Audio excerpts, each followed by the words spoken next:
The storm came in the night, the way they always do along this stretch of coast. Sudden, violent, indifferent. By dawn, the wind had died, but the damage remained.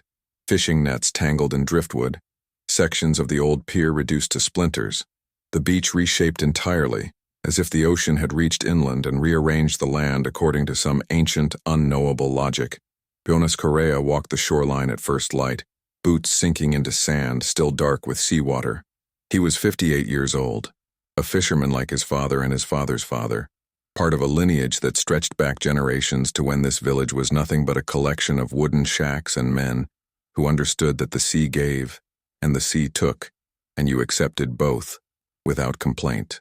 His boat had survived the storm with minor damage, a torn fender, some scraped paint, but he walked the beach anyway, the way fishermen do after weather, checking what the ocean had decided to keep and what it had decided to return.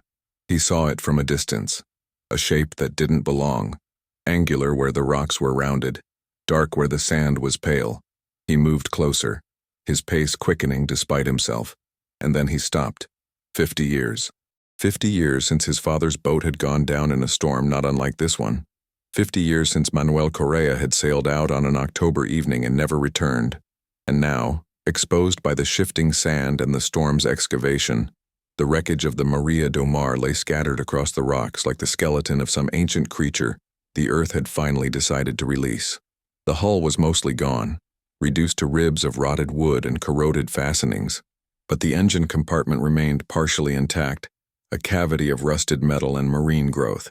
Jonas climbed down carefully, his hands finding purchase on barnacle-encrusted surfaces, and when he reached the engine itself, he stopped breathing for a moment. The Lister engine. He recognized it immediately even under the layers of corrosion and calcification. A single-cylinder diesel, cast-iron block, the kind of engine they built in England in the 1960s, when engineering meant something different than it does now. His father had installed it himself, had maintained it with a devotion that bordered on religious. Jonas remembered watching as a boy, his father's hands moving over the engine with absolute certainty, explaining each component, each function, the simple, brutal logic of compression and combustion that had powered fishing boats across oceans for decades. He reached out and touched the flywheel. The metal was rough under his palm, pitted by salt and time. He tried to turn it, expecting nothing, expecting the seized resistance of metal fused by corrosion into immobility. It moved. Not easily. Not smoothly. But it moved. A grinding, reluctant rotation that spoke of mechanisms still intact beneath the decay, of tolerances maintained despite half a century underwater, of engineering so fundamental that even the ocean couldn't entirely destroy it. Jonas stood there with his hand on the flywheel, feeling the resistance and the possibility, and something shifted in his chest. Not grief exactly. He'd processed his father's death decades ago, or thought he had. Something else. A recognition. A question forming that he couldn't yet articulate. He climbed back up to the beach and stood looking at the wreckage for a long time. Then he walked home. The Fishermen's Cooperative occupied a weathered building near the harbor, a structure that had been rebuilt and repaired so many times over the decades that no original material remained. Yet somehow it was still the same building, the same space where generations of men had gathered to divide catches and share information, and argue about weather and politics, and the eternal decline of fish stocks. Jonas went there that afternoon, after spending the morning securing his boat and checking his gear, because news in a fishing village travels faster than weather, and he knew they would already know about the Maria do Mar. Sebastian was there, as he always was, 73 years old, still lean and hard despite the arthritis that had ended his fishing career 5 years earlier. He'd known Manuel Correa, had fished alongside him, had been one of the men who'd searched for 3 days after the storm, before accepting what everyone already knew. "So it's true," Sebastian said when Jonas entered. "The Maria, after all this time." "Storm opened up that whole section of beach," Jonas said. "Must have been buried under sand and rock since it went down." "And the engine?" This from Carlos, one of the younger fishermen, 32 years old, part of a generation that had grown up with fiberglass boats and outboard motors and GPS navigation. "Someone said the engine's still there." "It's there," Jonas confirmed. The Lister, corroded but intact. Sebastian leaned forward. "That engine was legendary. Your father maintained it like it was a living thing. Single cylinder, 6 horsepower, hand crank start.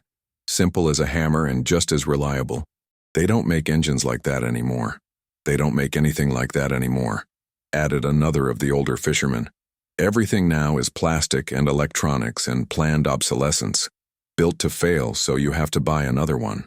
Carlos shook his head. 50 years underwater? There's no way it still functions. Salt water destroys everything. Corrosion, electrolysis, marine growth. It turned, Jonas said quietly. I tried the flywheel. It turned. Silence in the room. The older men exchanged glances that carried decades of shared experience, of understanding what that meant.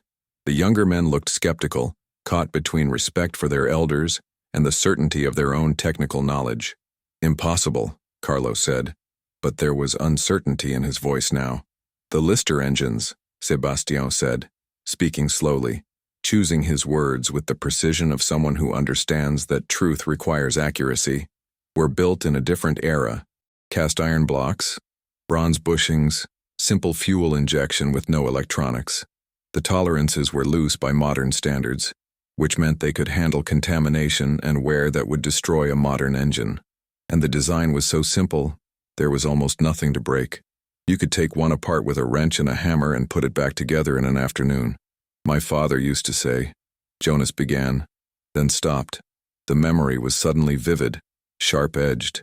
His father in the workshop, the engine disassembled on the bench, young Jonas watching from the doorway. He used to say the engine was honest, that if you treated it right, it would outlive you. Manuel knew engines, Sebastião agreed. Best mechanic in the village. If anyone could build something to last, it was him. Jonas left the cooperative an hour later, after the conversation had moved on to other topics, the eternal concerns of fishing communities, weather patterns, fuel prices, the latest regulations from the Maritime Authority.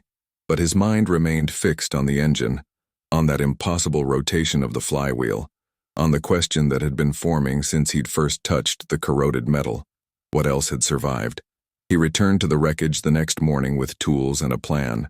The tide was low, exposing more of the debris field, and in the clear morning light he could see the full extent of what remained. Not much. The wooden hull had been destroyed by decades of wave action and marine organisms, reduced to fragments and scattered timbers. The metal fittings had corroded into abstract sculptures of rust, but the engine compartment, protected by its position wedged between two large rocks, had survived relatively intact. Jonas worked methodically, the way his father had taught him, the way you approach any complex task, one step at a time, each action deliberate and considered. He cleared away the marine growth first, using a wire brush and a scraper, revealing the engine's basic form. The cast iron block was pitted and corroded but structurally sound. The cylinder head was seized to the block by rust, but the bolts were still there, still recognizable as bolts despite the corrosion.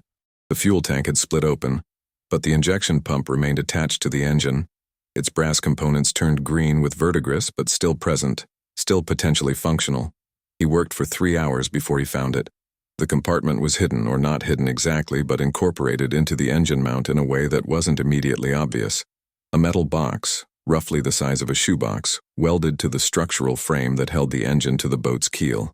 The welds were crude, done quickly with whatever equipment had been available, but they'd held. The box itself was steel, heavy gauge, and someone had sealed every seam with what looked like tar or marine sealant. Jonas stared at it for a long time before he began working it free. The welds had corroded, but the box itself was intact, and when he finally pried it loose and carried it up to the beach, he could feel weight shifting inside, something substantial and preserved. He didn't open it there on the beach. He carried it home to his workshop, the small building behind his house where he maintained his own boat's engine and repaired his gear and sometimes, late at night when sleep wouldn't come, worked on small projects that had no purpose beyond the satisfaction of making something with his hands. Helena found him there an hour later, the box sitting unopened on his workbench, Jonas standing and staring at it like it might contain something dangerous. "You found something," she said. Not a question. They'd been married 32 years and she could read him better than he could read himself. In the wreckage, hidden in the engine mount. She moved closer, studying the box. "Are you going to open it?" "I don't know." "Jonas." Her voice was gentle but firm, the tone she used when he was overthinking something.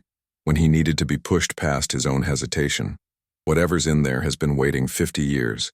It's not going to wait forever. He picked up a chisel and began working on the seal. The tar had hardened to something like stone, but it was brittle, and it cracked and flaked away under pressure. The lid was held by a simple latch, corroded but still functional. He worked it free, lifted the lid, and looked inside. A logbook, wrapped in oilcloth, the fabric stiff and stained but intact. Beneath it, a small wooden box that he recognized immediately. His father's tobacco box, the one he'd kept on the boat, the one Jonas remembered from childhood. And beneath that, wrapped in more oilcloth, a bundle of papers. He lifted out the logbook first. The oilcloth crackled as he unwrapped it, and when he opened the book itself, he found the pages were dry, slightly yellowed but perfectly legible. His father's handwriting, precise and careful, the script of a man who'd left school at 14 but who understood that written words were permanent and therefore required respect. The entries began in 1972, routine notations of catches in weather and mechanical maintenance. Jonas flipped through them quickly, recognizing the rhythm of his father's life in those years, the daily repetition of going out and coming back, of work and rest and work again. The final entries were from October 1974, the month his father had disappeared. Jonas read them standing at his workbench, Helena beside him, both of them silent as the words revealed a story Jonas had never known, had never even suspected. The debts had started small, a bad season, fewer fish than expected, expenses that couldn't be deferred. Manuel had borrowed from the fish buyers, the middlemen who controlled the market, who could offer credit when the banks wouldn't, but who charged interest that compounded faster than any fisherman could earn. One bad season became two, and the debt grew, and the interest grew, and suddenly Manuel Correa owed more money than his boat was worth, more money than he could earn in 5 years of good fishing. The threats came next. Not explicit at first, just suggestions, implications, the kind of pressure that men like the fish buyers applied when they wanted to remind you who held the power. But they escalated. Jonas read entries that described men waiting at the dock, conversations that were warnings disguised as friendly advice, a brick through the window of their house one night that his father had explained away as vandalism, but which the logbook revealed as a message. Manuel had made a plan. Desperate, probably foolish, but a plan nonetheless. He would sail south down the coast to where the fish buyer's influence didn't reach, sell the boat and the engine, send the money back to his family, and disappear.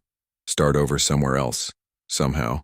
It was the kind of plan a drowning man makes, grasping at anything that might keep him afloat a little longer. The final entry was dated October 23, 1974, the day he'd left, the day he'd died. Storm coming in from the east, Jonas read aloud, his voice steady despite the tightness in his chest. Should turn back. Radio says it's going to be bad. But if I turn back now, I have nothing. The debt doesn't go away. The threats don't stop. I keep thinking about Jonas, about what kind of man he'll grow up to be, what kind of example I'm setting. Running away isn't much of an example, but maybe it's better than staying and watching everything fall apart. He paused, turned the page. The handwriting was less steady now, written in rough seas, the letters irregular. If you're reading this, Jonas, it means I didn't make it. It means the storm won, or the boat failed, or I made a mistake I couldn't recover from. I want you to know I didn't abandon you. I didn't leave because I didn't love you or your mother. I left because I ran out of choices, or thought I did, and I was trying to find a way back to something better. I don't know if that makes sense. I don't know if it makes it better or worse, but I want you to know. I want you to understand that sometimes a man does the wrong thing for the right reasons, and sometimes the ocean doesn't care about reasons at all. Jonas closed the logbook carefully, his hands trembling slightly. Helena put her hand on his shoulder, squeezed once, said nothing. There was nothing to say. The truth was there in his father's handwriting, in words that had waited 50 years to be read, and it changed everything and nothing simultaneously. His father hadn't been a hero lost to the sea. He'd been a desperate man who'd gambled and lost, but he'd also been a man who'd tried, who'd fought against circumstances that were crushing him, who'd made a choice that he'd known was dangerous because the alternative seemed worse. Jonas didn't know which version of his father was true. Maybe both. Maybe neither. Maybe the truth was more complicated than any single story could contain. He looked at the logbook, at the tobacco box, at the bundle of papers he hadn't yet examined. Then he looked at Helena. What do I do with this? She considered the question seriously, the way she always did, thinking before speaking. What do you want to do? I don't know. My mother, she's 82. She's in the care home. She spent 50 years believing he died a hero, that he was out fishing when the storm hit, that he fought to get back to us. Do I tell her the truth? Do I let her keep believing the story she's told herself? That's one question, Helena said. But there's another one. What about you? What do you need? Jonas didn't answer immediately. He picked up the logbook again, felt the weight of it, the physical presence of his father's words. Then he set it down and walked to the corner of the workshop where he'd stored the engine components he'd salvaged from the wreckage. I'm going to restore it, he said. The engine. I'm going to take it apart and clean every piece and put it back together and make it run again. Why? Because it's the only thing he built that survived. Because I need to understand how something can last that long. Because... He stopped, searching for words that matched what he was feeling. Because maybe if I can make the engine work again, I can figure out what to do with the rest of it. Helena nodded slowly. Then that's what you do. The restoration became an obsession, though Jonas wouldn't have called it that. He would have said he was simply working on a project, the way he'd worked on dozens of projects over the years. But Helena knew better, and the other fishermen knew better, and eventually Jonas himself had to admit that this was different, that he was pursuing something beyond mere mechanical restoration. He started by documenting everything. He photographed the engine from every angle, sketched the configuration of components, made notes about which parts were corroded beyond recovery and which might be salvageable. Then he began the disassembly, working slowly and carefully, treating each bolt and gasket and seal as if it were an artifact from an archaeological dig, which in a sense it was. The work was meditative. Hours spent with wire brushes and chemical solvents, removing decades of marine growth and corrosion, revealing the metal beneath. The cast iron block cleaned up better than he'd expected. The corrosion was surface level, pitting that affected appearance, but not structural integrity. The cylinder bore was scored, but not catastrophically, the kind of wear that could be addressed with honing and new rings. The crankshaft was seized in its bearings, but when he applied penetrating oil and patient pressure with a brass drift, it eventually broke free and began to rotate. Sebastian started visiting the workshop in the evenings, ostensibly to offer advice, but really, Jonas suspected, because the old man was drawn to the project the way moths are drawn to light.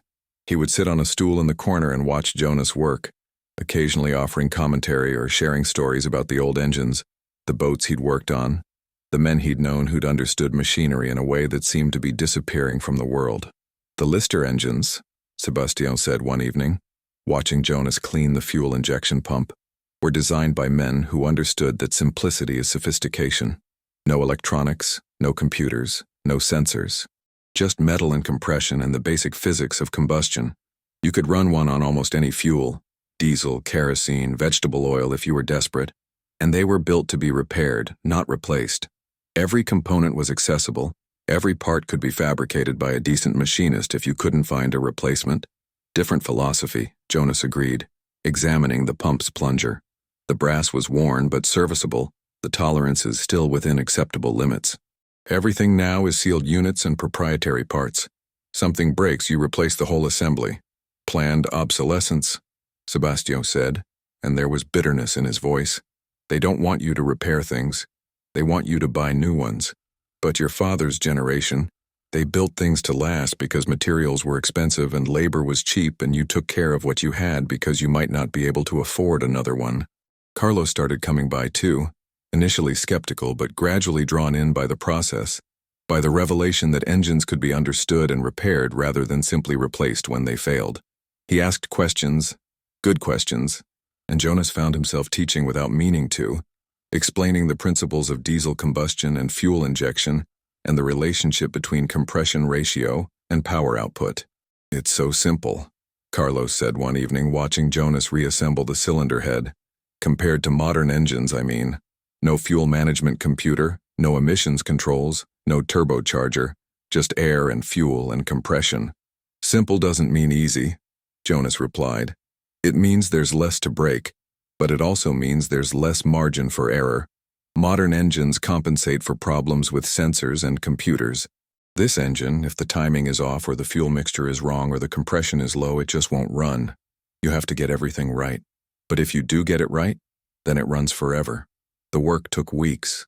Jonas fabricated new gaskets from sheet material, honed the cylinder bore back to specification, replaced the piston rings with parts he found through a specialty supplier who dealt in antique engine components. He cleaned and rebuilt the fuel injection pump, replaced the fuel lines, fabricated a new fuel tank from sheet steel. He sandblasted the external surfaces and painted them with high-temperature engine enamel, not trying to make the engine look new, but rather trying to preserve what remained while making it functional again. And through it all, the logbook sat on a shelf in the workshop, a presence he was aware of constantly even when he wasn't looking at it. He read it multiple times, absorbing his father's words, trying to understand the man who'd written them. The entries revealed someone Jonas hadn't known, not the mythical figure his mother had described, the brave fisherman lost to the sea, but a real person with debts and fears and difficult choices. Someone who'd made mistakes. Someone who'd tried to fix those mistakes and failed. Someone, Jonas realized, not that different from himself. He thought about his own life, the choices he'd made, the compromises and calculations that had brought him to 58 years old, still fishing from the same village where he'd been born, still living in the house where he'd grown up. He'd never taken the risks his father had taken, had never accumulated debts he couldn't pay or made enemies of powerful men. But he'd also never tried to break free, never attempted anything that might have led to something different, something more. Was that wisdom or cowardice? Caution or fear? He didn't know. Maybe there was no difference. Maybe the line between prudence and paralysis was thinner than he'd thought. The engine was nearly complete when he found the second compartment. He was fabricating a test stand, a frame that would hold the engine and allow him to run it without installing it in a boat, when he noticed something odd about the engine mount. A seam that didn't quite align, a thickness to the metal that seemed excessive for its structural purpose.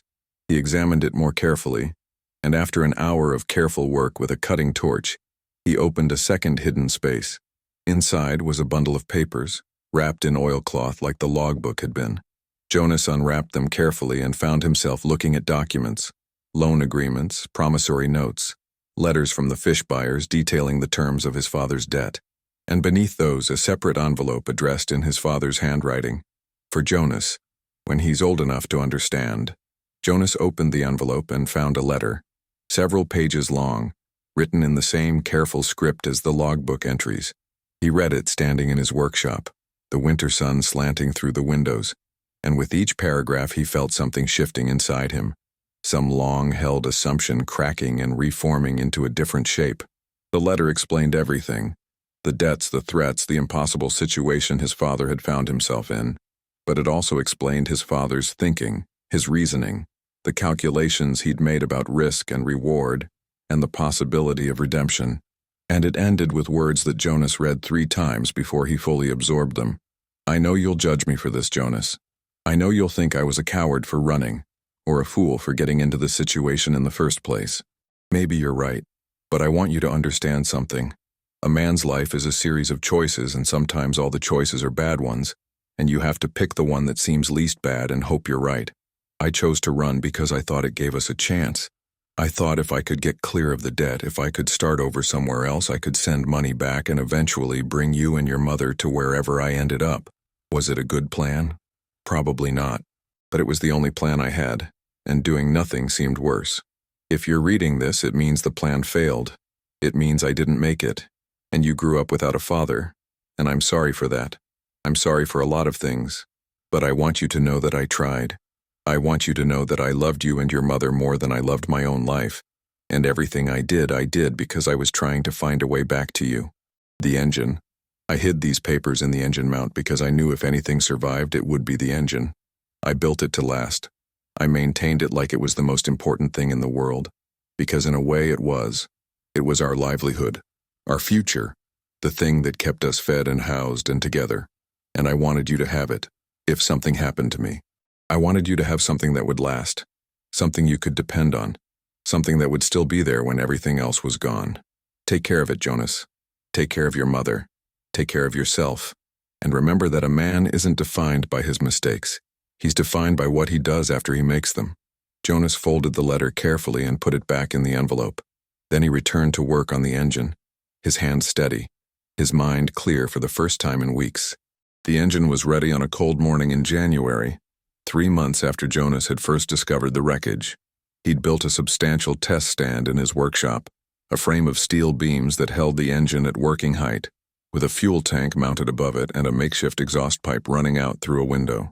The engine sat there like a sculpture, its cast iron surfaces painted dark green, its brass fittings polished to a dull gleam, every component cleaned and adjusted and verified. Word had spread through the village, the way word always spreads in small communities, and when Jonas arrived at his workshop that morning, he found a crowd waiting. Sebastian was there, of course, and Carlos, and a dozen other fishermen, young and old, men who'd known his father and men who'd only heard the stories. Helena was there too, standing slightly apart from the others, watching him with an expression he couldn't quite read. Jonas didn't say anything. He moved through the crowd with nods of acknowledgement and entered the workshop, and the others followed, packing into the small space until it was crowded and warm, despite the winter cold outside. He checked the engine one final time. Fuel lines connected and leak-free. Oil in the crankcase, fresh and clean. Coolant in the water jacket. Decompression lever in the open position. Everything ready. He gripped the flywheel with both hands. The metal was cold under his palms, the surface textured with the slight roughness of cast iron. He took a breath, set his stance, and pulled. The flywheel rotated. Once, twice, 3 times, building momentum, the internal components moving with increasing speed. He could feel the compression building in the cylinder, the resistance increasing with each rotation. 4 times. 5. The flywheel was spinning now, carrying its own momentum, and Jonas released the decompression lever. For a moment, nothing. The flywheel continued to spin, slowing gradually, and Jonas felt a spike of disappointment, of failure, the certainty that he'd missed something, that some critical adjustment was wrong, that the engine was going to remain a beautiful but non-functional artifact. Then it fired.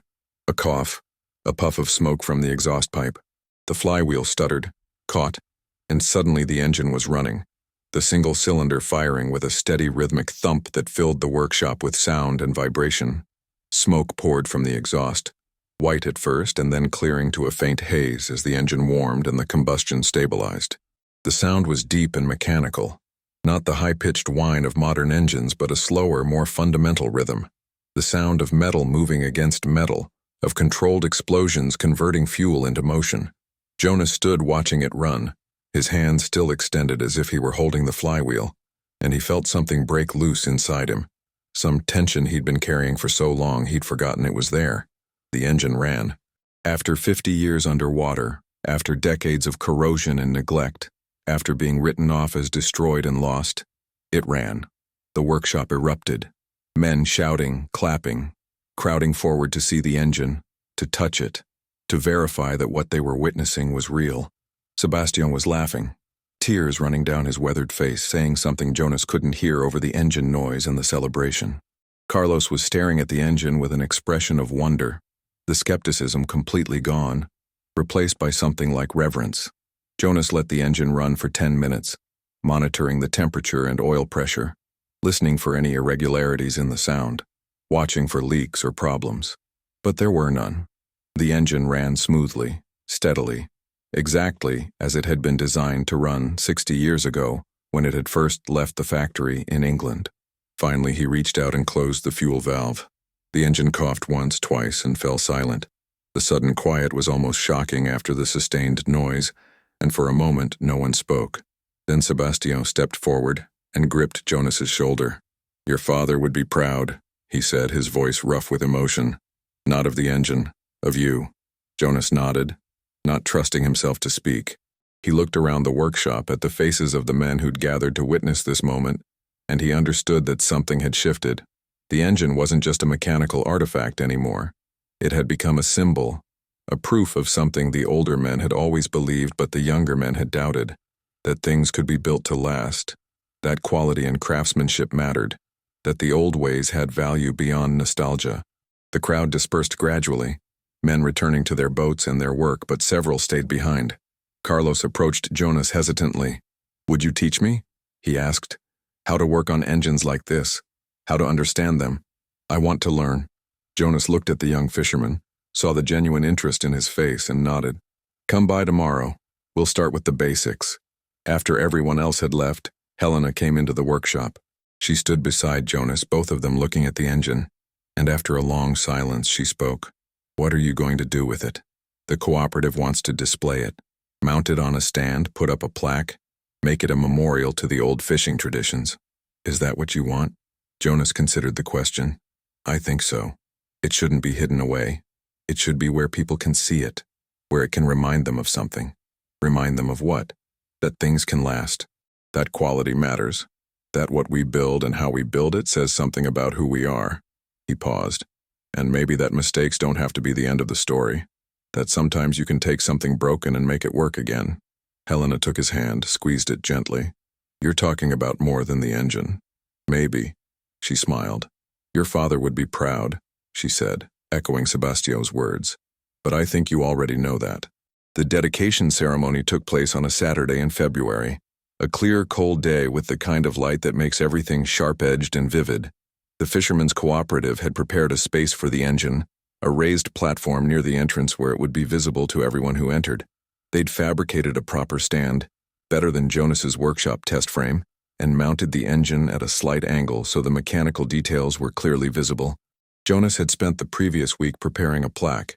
He'd written and rewritten the text a dozen times, trying to find words that were honest without being cruel, that honored his father without perpetuating myths.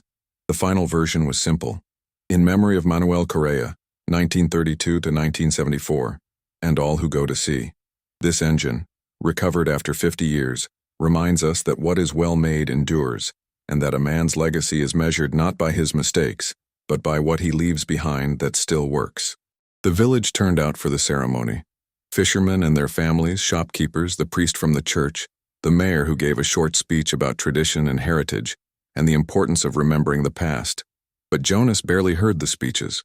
He stood near the engine, his hand resting on the flywheel, and thought about his father. He'd decided not to tell his mother about the logbook, about the debts and the threats and the desperate flight that had ended in death. She was 82 years old, her memory fading, her world shrinking to the confines of the care home where she spent her days. The truth wouldn't help her. It would only take away the story she'd told herself for 50 years, the narrative that had allowed her to survive her husband's death and raise their son alone. She deserved to keep that story. But Jonas had told the truth to the village, or a version of it. During his speech at the ceremony, he'd read excerpts from the logbook, carefully selected passages that revealed his father's struggles without going into details about the debts or the threats. He'd talked about the impossible choices men sometimes face, about the difference between running away and running towards something, about the complexity of judging someone's life when you only know part of the story. My father made mistakes, Jonas had said, his voice carrying across the crowd. He got into a situation he couldn't get out of, and he made a choice that seemed like the only option available, and it cost him his life. I spent 50 years thinking he was a hero who died fighting a storm. Then I found his logbook, and I learned he was just a man who was trying to survive, trying to find a way back to his family, trying to do the right thing even when he wasn't sure what the right thing was. But here's what I've learned from restoring this engine. My father built something that lasted. He maintained it with care and precision and devotion, and because of that, it survived when everything else was destroyed. That's the inheritance he left me. Not perfection, not heroism, just the knowledge that if you build something well, if you take care of it, if you understand that quality matters and craftsmanship matters and doing things right matters, then what you create can outlive you. It can survive storms and time and even your own mistakes. This engine is a reminder, not just of my father, but of all the men who've gone to sea from this village, who've built their boats and maintained their gear and passed their knowledge down to the next generation. It's a reminder that we're part of something larger than ourselves, something that extends backward into the past and forward into the future, and that what we do matters, and how we do it matters, and the things we build, and the knowledge we share, are the real legacy we leave behind. The crowd had been silent when he finished, and then Sebastian had started clapping, and others had joined in, and Jonas had stepped back from the microphone feeling lighter than he had in months, as if speaking the truth had released some weight he'd been carrying without knowing it. Now, with the ceremony concluded and the crowd dispersing, Jonas stood alone with the engine one final time. He ran his hand over the cast iron block, feeling the texture of the metal, the solidity of it. 50 years underwater, 50 years of corrosion and pressure and marine growth, and still it had survived. Still it had run when he'd asked it to. Carlos approached, hesitant, but determined. I meant what I said. About learning. About understanding how these engines work. Jonas nodded.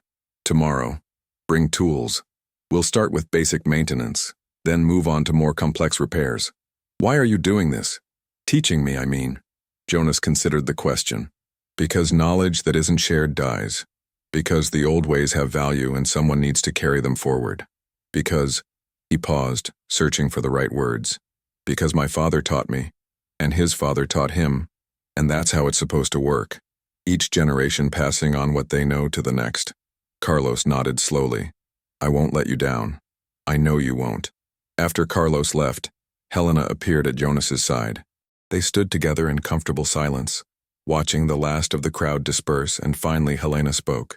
You did the right thing, telling the truth, honoring him without hiding who he really was. I hope so.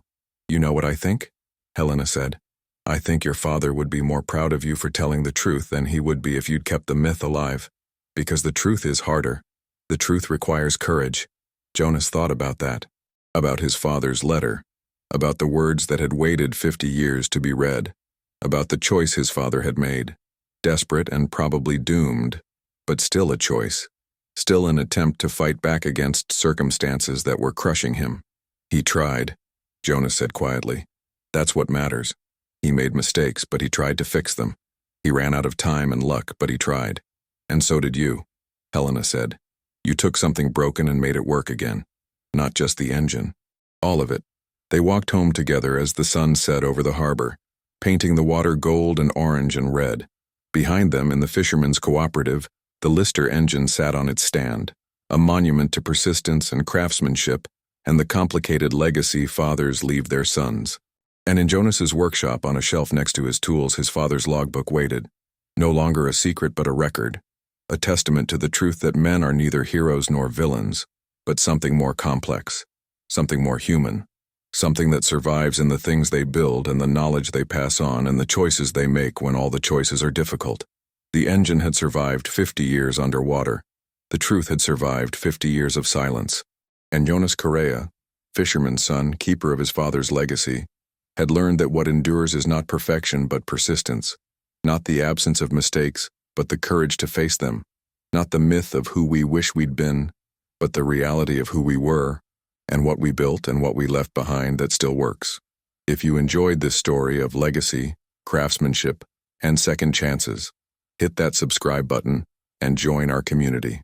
Leave a like if this resonated with you, and drop a comment sharing your own story about something built to last. What's the most durable thing you've ever owned or restored? Let's keep this conversation going.